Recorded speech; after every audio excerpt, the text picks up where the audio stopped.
இதா அவ்வளோதான். வாங்க.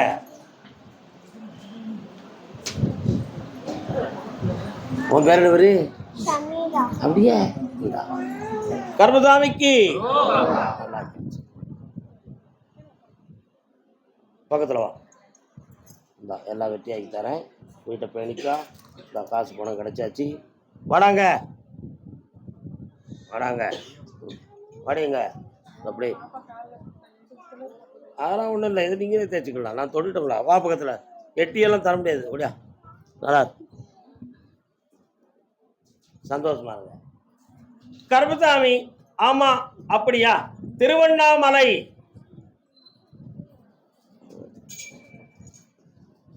அண்ணாமலையை நினைக்கையிலே நெஞ்சில் ஆனந்த வெள்ளம் உருகுதப்பா. தித்திக்க தித்திக்க தேன் மணக்கும். தன் பிள்ளையினுடைய வாழ்க்கையை பற்றி மனக்குழம்பி வந்த மங்கையார் வருக வருக. பிள்ளை கூட வந்திருக்காளா? இது யார்? வா வரலாம். வந்து உட்காருங்க. யாரெல்லாம் வந்தீர்கள்?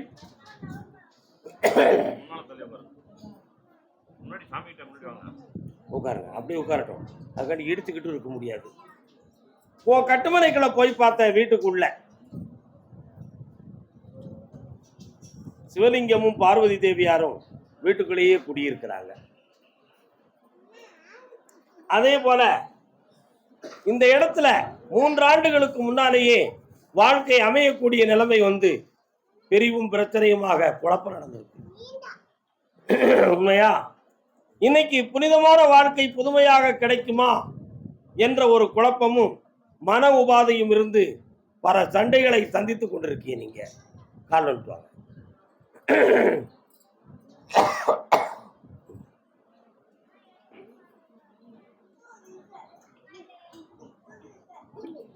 வரலாம் பக்கத்துல. வேற என்ன வேணும் உங்களுக்கு?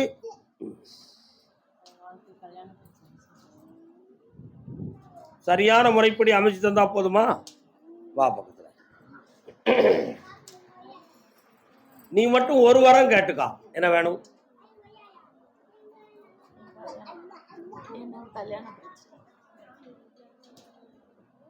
இன்னும் அங்க தள்ளிடுமா? இங்க உட்கார். காண முடிக்கா கொஞ்ச நேரம்.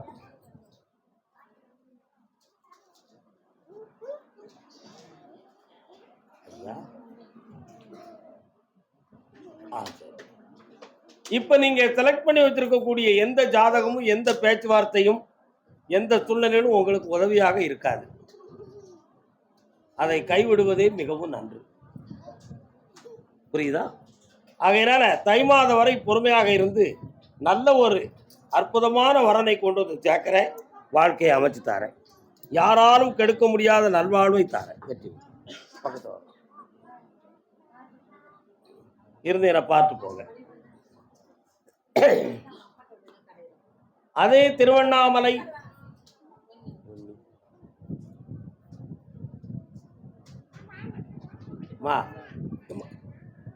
நீங்க மட்டும்தான் திருவண்ணாமலைக்கு வந்திருக்கலாம். நீ எந்த ஊருடே? உனக்கு எந்த ஊருமா?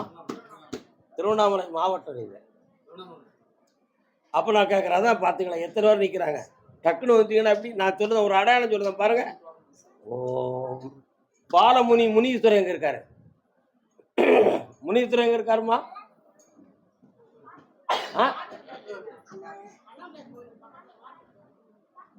உங்க வீட்டு பக்கத்துல இருக்காரா? உங்க தெருவில் இருக்காரு? வீட்டு பக்கத்துல இருக்காரா?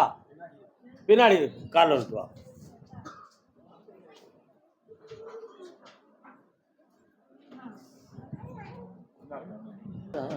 என்னப்பாங்க நன்கொடையா?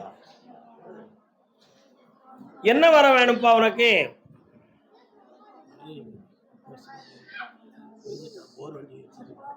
பக்கத்துல வா. கண்ணை மூடி என்னன்னு நான் உனக்கு பாக்குறேன். கண்ணை மூடி நான் சொல்லுவது நீ மூடி திறக்கணும் கூடாதுல. 1 2 3 4 ஓகே. காலில் வந்துட்டு வா.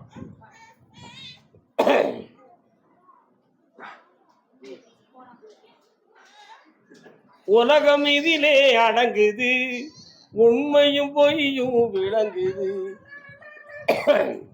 ஒரு அடிக்கு எவ்வளோடா வாங்குதியா? 110. சில ஆட்கள் கொஞ்சம் ஏமாடியா இருந்தா கூட ஒரு 20 ரூபாய் வச்சு இருக்கிற வேண்டியதான். ஏற்கனவே 3 வருட காலமாக ஒரு வண்டி ஏற்கனவே ஓடாமலே நின்று போச்சு. உண்மையா இல்லையா? என்னடா? ஆமா. இப்ப இந்த தொழில் உனக்கு கைகூடாத அளவுக்கு மனவேதனையும் நஷ்டமும் ஓடிக்கிட்டு இருக்கு. அதனால உனக்கு ஒரு முடிவு எடுக்க முடியாத துயரம், உன் கூட நிக்கிறவங்களும் உனக்கு உறுதுணையாக கிடையாது.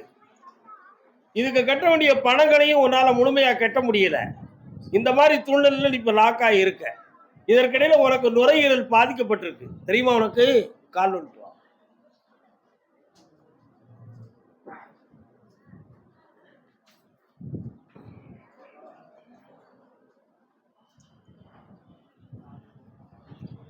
இதுக்கு நேர காலங்களா அல்லது மாந்திரிகமா எதுவும் குழப்பம் நடந்திருக்குமான ஒரு சந்தேகம் சில பேர்களை பார்த்து என்னமெல்லாமோ பண்ணி பார்த்த, ஒண்ணுமே ஜெயிக்கலையே. அதனால இந்த தடைகள்ல இருந்து நீக்கி உனக்கு தொழிலை உருவாக்கி தாரேன். ஆனா இந்த வாகன தொழில் உனக்கு இனி கேள்வி. ஆனா நீ சொல்லுவ, இதை தவிர எனக்கு வேற எந்த தொழிலும் தெரியாது சாமி, அதனால இதையே ஓட்டி என் குடும்பத்தை கழிக்க எனக்கு வழி கொடுத்துருங்கன்னு கேட்கிறேன். கால் வந்துட்டு வா. வாடா.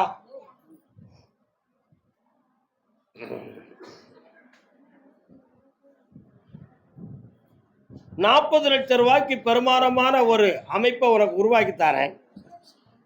வரக்கூடிய ஆவணியில ஒரு வண்டியை உனக்கு நான் எடுத்து தரேன். அதுல என் பேரை போட்டு ஓடுறா. 3 வருஷத்துக்குள்பட உன்னை முன்னேற்றி உன் வாழ்க்கையை ஆனந்தமாக்கி தந்துட்டேன். இந்த நல்லா இருக்கு, வெற்றி கொண்டு சேர்க்கிறேன். தைரியமா பா. கர்மசாமி, ஆமா அப்படியா? அதே திருவண்ணாமலை பெண்ணடியாள் தன் பிள்ளையை பத்தி கேட்க வந்தவள். காலம் சொல்லலாம்.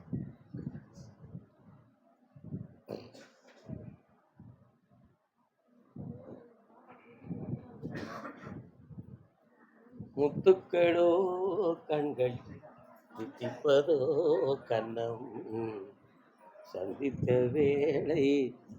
தம்பிக்கு எத்தனை வயசு பையனுக்கு? எத்தனை வயசு பொண்ணுக்கு? சரி.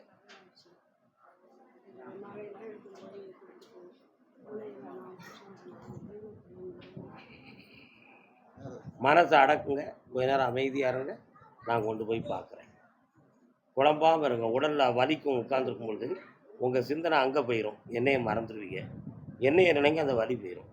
அப்படி கொஞ்சம் சிந்திங்க பார்ப்போம். என்ன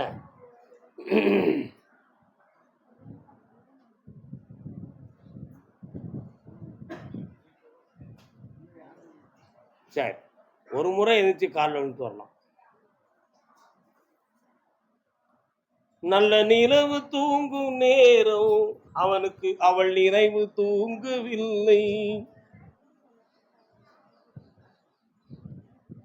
வாமா. உன் பிள்ளையை ஏற்றுக்கொண்டவனுடைய மனநிலைகள் நல்லா இல்லை. புரியுதா? ஏற்றுக்கொண்டவனுடைய மனநிலைகள் நல்லா இல்லை. புரியுதா? புரியுதுல்ல?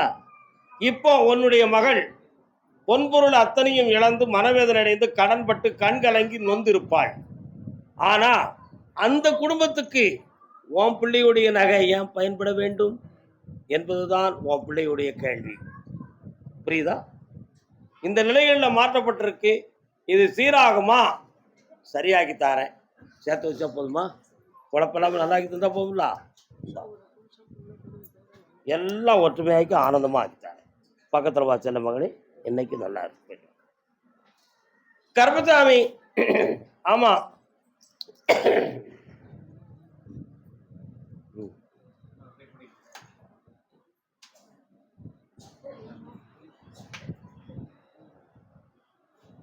தாராபுரம் எல்லை.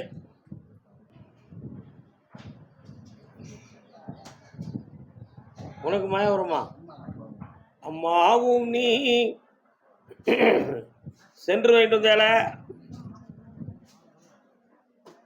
எத்தனை பேர் நீங்க கூட பிறந்தவங்க? சிங்கப்பூர்ல யாரா இருக்கா? பக்கத்துல வாங்க.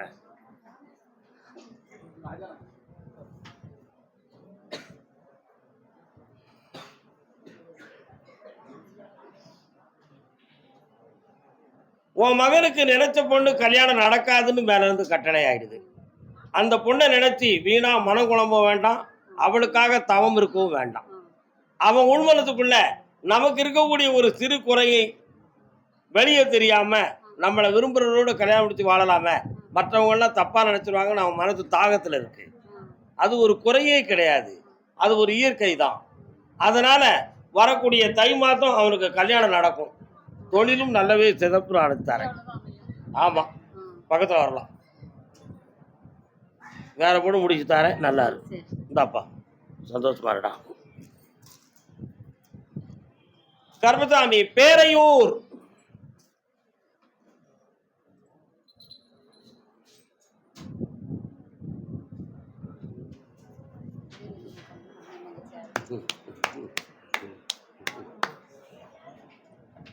ஒரு கொடியில் இரு மலர்கள் வந்ததம்மா, அண்ணன் தங்கை உறவு முறை கால் ஒன்றுலாம் வளர்ந்ததம்மா. கால் ஒன்றுட்டாமா, 2 பேரும் தான், அண்ணனும் தங்கையும்.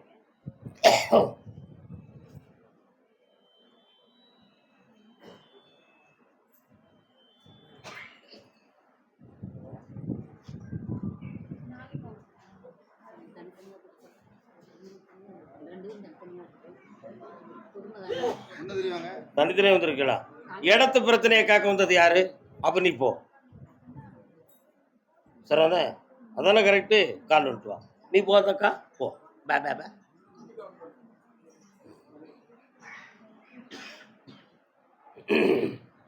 உன்னுடைய கட்டுமனைக்கு போனேன். உங்களுடைய இடத்துல சொக்கார சுமந்தான கதை நடந்து போலீஸ் வர வெட்டுக்குத்தாயிருக்கு. அவைகளிலிருந்து மீண்டு தெளிவு பண்ணி வர முடியுமா அப்படிங்கிற ஒரு குழப்பமான கேள்வியும், எங்களுக்கு தண்டனை கொடுத்தனுக்கு தெய்வம் தண்டனை கொடுக்குமா கொடுக்காதா அப்படிங்கிற ஒரு வருத்தமும் உள்ளத்துக்குள்ள இருக்கு. அந்த இடத்துல வில்லங்கல்லாம உங்களுக்கு முடிச்சு தாரேன். அதே மாதிரி அவங்களுடைய மரத்தை அடுத்து பகையில்லாம ஆக்கி உங்களுக்கு நான் சீர்திருத்தம் பண்ணி தந்துடுறேன். மாற்றி தாரம்னு சொல்லிட்டேன். இனி ஆபத்து இல்லாம ஆக்கி தந்தா போதுங்களா? கால் வந்துடுவோம்.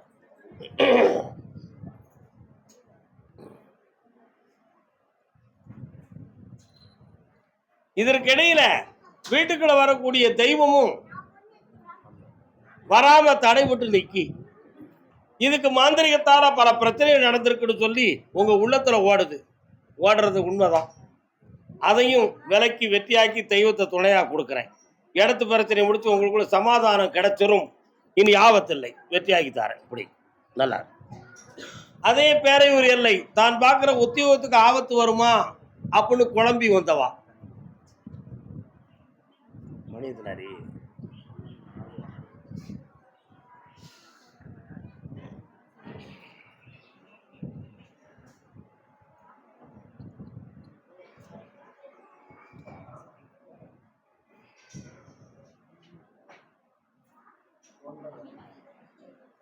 இந்த போலீஸ் ஸ்டேஷன் கோர்ட் நாட்டு விஷயத்துக்கெல்லாம் உன்னுடைய அறிவு தான் காரணம்னு சொல்லி உன்னை கொஞ்சம் துருப்பு சீட்டா ஆக்கி மனசுக்குள்ள வச்சிருக்காங்க. அதுல நீ பார்க்கக்கூடிய வேலைக்கு ஒரு இடைஞ்சலையும் கொடுத்து இப்போதைக்கு அங்க கொஞ்சம் மனக்குழப்பமான நிலைகள் அங்க ஓடிக்கிட்டு இருக்கு. அந்த நிலையில இருந்து மாற்றி உன்னை தெளிவு பண்ணி தந்தா போதுங்களா? கால் வந்துட்டு வா.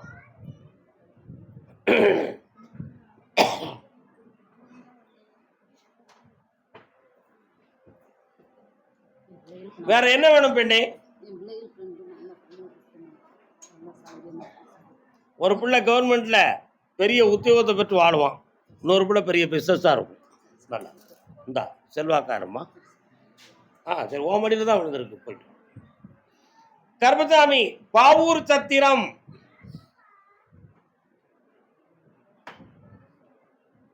பாவூர் சத்திரம் வரீங்களாப்பா?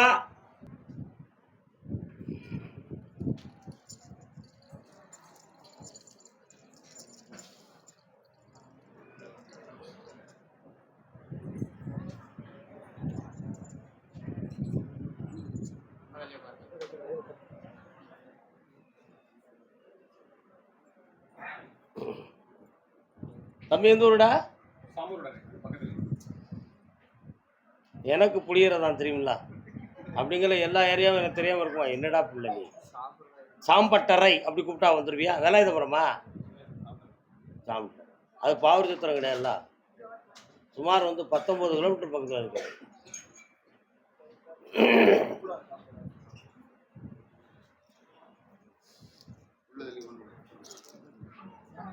என்ன சாமி கூப்பிட்டுட்டு சும்மா இருக்காரு, ஒன்றும் சொல்ல மாட்டேக்காரு அப்படின்னு உன் வீட்டை சுற்றி பார்த்தேன். மாரியம்மன் ஒரு சாமி அம்மா இருக்காளா? எங்கே இருக்கா மாரியம்மன்? முத்தாரம்மன். சொல்லமாட சாமி இருக்கிறாரு. நைட்டில் அங்கே எதுவும் பூஜையெல்லாம் நடத்துவாங்களா? கோயில் கூட நடத்துவாங்களா? அன்னைக்கு எதுவும் போய் கேட்டீங்களா? நடந்தது. நீங்கள் போகலை. ஏன் போகலை? குடும்ப கோயிலாக மாறி போச்சு. எவனா அந்த ஏரியாவை பார்த்தேன், ஒரு ஓடை எல்லாம் தெரியுது, அந்த சாமியெல்லாம் வருது, அதான் கேட்டேன். இன்னொரு தடவை கால் விட்டுருவாங்க.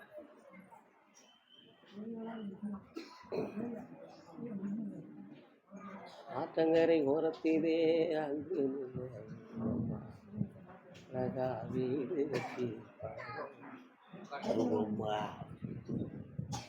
வாமா.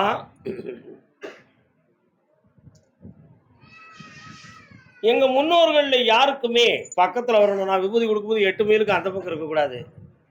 எங்க முன்னோர்கள்ல யாருக்குமே இந்த மாதிரி ஒரு மனநிலைகள் குழப்பங்கள் யாருக்கும் வந்ததில்லையே. எங்க கிழவனுக்கு வரல, எங்க கிழவிக்கு வரல, எங்க பாட்டிக்கு வரல, எங்க அம்மாவுக்கு வரல, யாருக்கும் வரல. இது எப்படி எங்களுக்கு இப்படி ஒரு சின்ன குழப்பம் வந்திருக்கு? இதுக்கு காரணம் தெரியலையேன்னு உன் உள்ளம் பல குழப்பத்தில் கொண்டு வந்து இருக்காரு. அப்படித்தானே? இது ஒரு சாதாரணமான மன அதிர்ச்சி.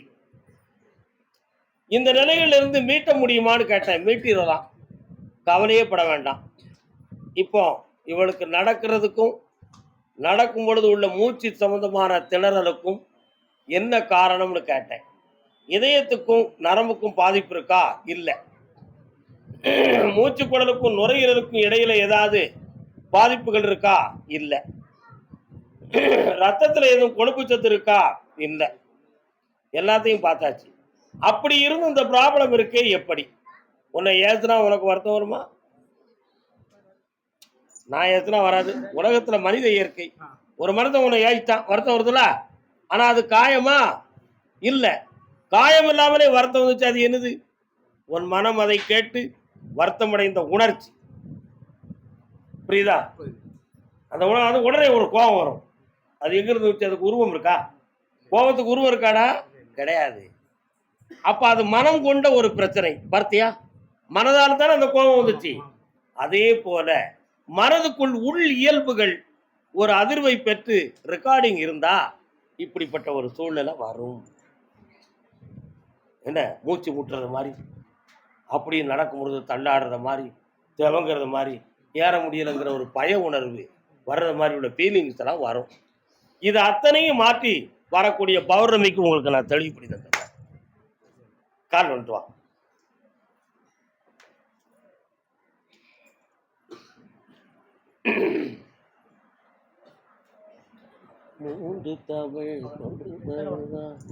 பக்கத்துல வாங்க.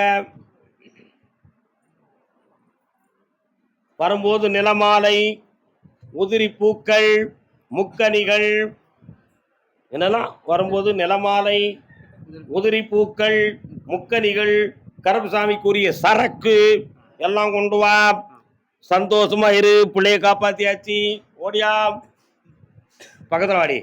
குண்டம்மா நல்லா இரு. வெற்றி அடைங்க. சந்தோஷமா இருங்க. கருப்பசாமி. ஆமா. அப்படியா? கேட்டு பார்ப்போம். அம்பாசமுத்திரம் எல்லை. யாருக்கப்பா? அம்பாசமுத்திரம் எல்லை. அம்பாசமுத்திரம் எல்லை.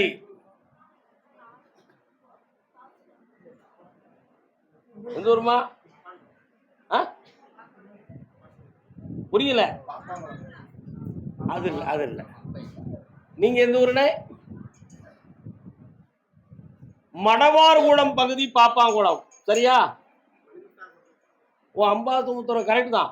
தெற்கு பாப்பாங்குளம் உங்களுக்கு வரலாம். சிங்கம்பட்டிக்கு தெற்க. அப்ப அது அம்பாசுந்தரம் ஏரியா தான்.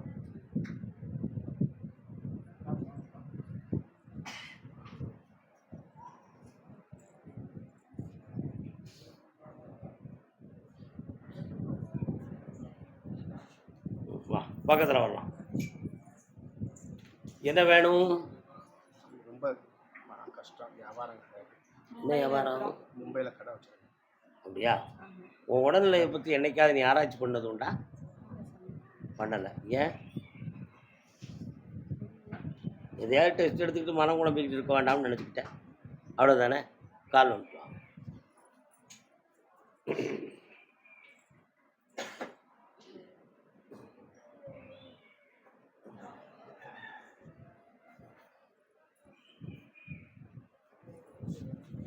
கர்மசாமி, நீங்க தொழில் பார்த்துக்கிட்டு இருக்கக்கூடிய இடத்துக்கு நான் போய் பார்த்தேன். அந்த இடத்துல நம்ம கும்பிடக்கூடிய ஒரு அம்மன் ஆலயம் ஒன்று அந்த இடத்துல இருக்கு. சரானா? அதான் ஒரு அம்மன் ஆலயம் இருக்கு. இப்போ ஓராண்டு காலங்களாக மட்டும் உங்களுடைய வியாபார ஸ்தாபனத்தில் எதிர்பார்க்காத வியாபார சரிவும் நஷ்டமும் கடனும் பட்டிருக்கீங்க. இதுக்காக குடியிருக்கும் இடத்தை மாற்றலாமா தொழிலை மாற்றலாமாங்கிற குழப்பம் வந்துக்கிட்டு இருக்கு. இதில் இன்னொருத்தர்கிட்ட கொஞ்சம் பண உதவி வேணுங்கிற ஒரு தேவையும் இப்போ நீங்கள் ஏற்பாடு பண்ணியிருக்கீங்க. வருத்தமாக தப்பா? கால் வந்து வரலாம்.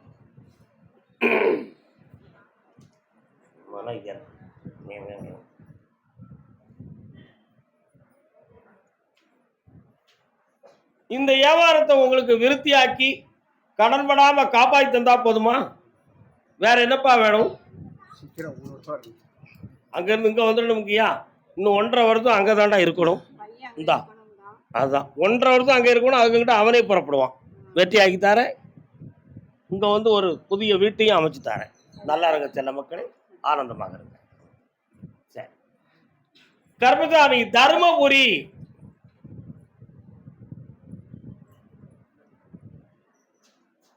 கால் சொல்லலாம். தருமபுரி சபாஸ். அப்படிதான்.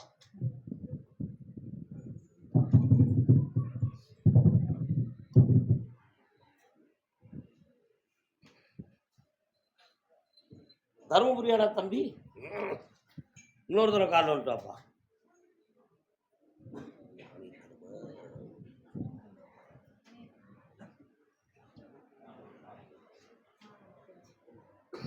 வரலாம்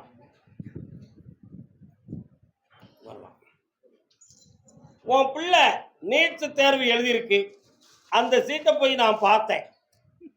சுமார் 72% மேல மதிப்பெண்ணுக்கு அவன் எழுதியிருக்கான்ப்பா. அதனால 10,000 ரூபாய் எம்பிபிஎஸ் கவுன்சிலிங்ல கிடைக்கும். கால் வந்துருவான்.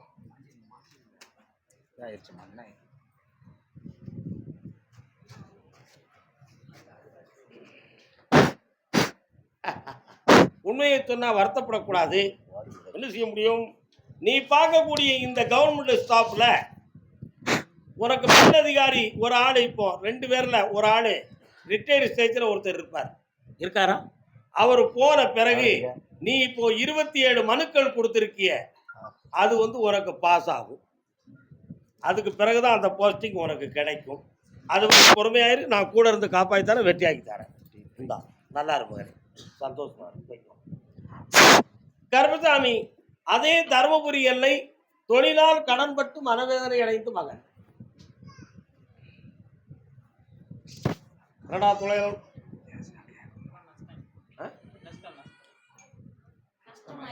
என்ன தொழில்ப்பா?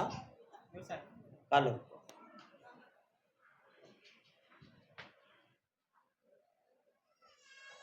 வரும்